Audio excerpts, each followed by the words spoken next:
Welcome back to another tech-packed episode. Today, we're unlocking the secrets of using IPTV smarters on Roku. But first, check out 2TV.store, the best IPTV provider with support from Nancy. Before jumping into details, I bet you're wondering if IPTV smarters can actually be downloaded on Roku.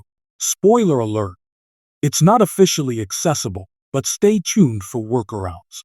Let's explore alternative methods to access IPTV on Roku.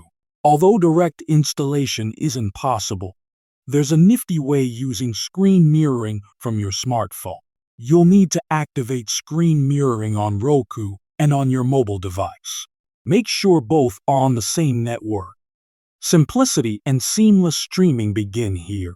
With this setup, you can access any IPTV smarters content you love right on your Roku. It's not as direct, but it's effective for avid streamers. So there you have it. Remember to reach out to 2TV.store and contact Nancy for top-notch IPTV service. Stay subscribed for more exciting tech guides.